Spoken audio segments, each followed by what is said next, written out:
I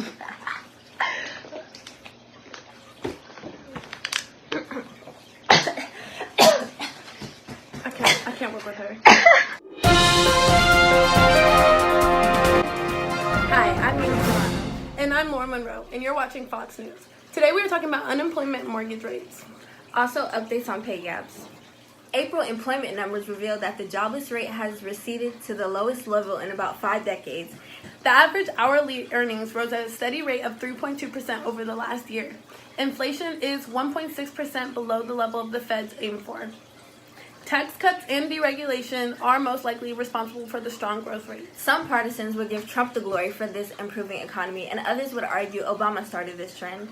The rise started way before Trump was in office, but the movement has continued since. It's Equal Pay Day, which is not a celebration of men and women being paid the same wage for the same work.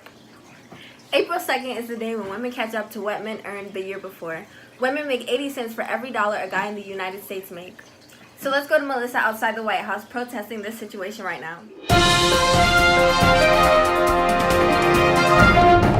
Hey guys, it's Melissa. Right now I'm outside the White House protesting the wage gaps. Because even though the wage gap is slowly decreasing, girls even with PhD or doctorate still experience wage gap discrimination. The pay gap seems to be smaller when you work in smaller businesses like McDonald's, but for people who are accountants or surgeons, they have the biggest pay gap. States who primary industries tend to be male-dominated ones have wider pay gap. Now back to Studio 1 with Nina Serrano and Lauren Monroe.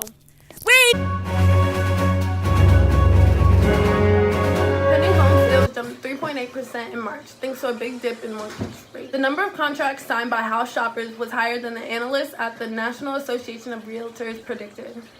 At a strong 3.8%, sales were 1.2% lower than in March 2018. Mortgage rate plummeted to the lowest level in a year, so buyers had added incentive.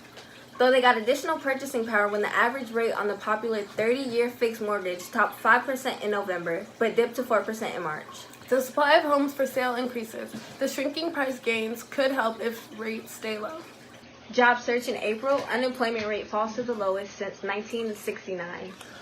Just in, this month the United States added 263,000 new hires while the unemployment rate fell to 3.6%, the lowest in a generation. The Labor Department reported Friday. Average hourly earnings growth held at 3.2% over the past year, a notch below Dow Jones estimates of 3.3%.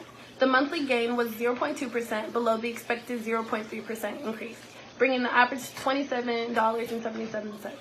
The average work week also dropped 0.1 hours to 34.4 hours. Unemployment was last this low in December 1969 when it hit 3.5%. Big job growth continues as the economic expansion is just a few months away from being the longest in history. That brought the labor force participation rate down to 62.8%, exactly where it was a year ago. That includes those who have quit looking for jobs as well as underemployed, held at 7.3%, where it has been since February. Thanks for watching Fox News.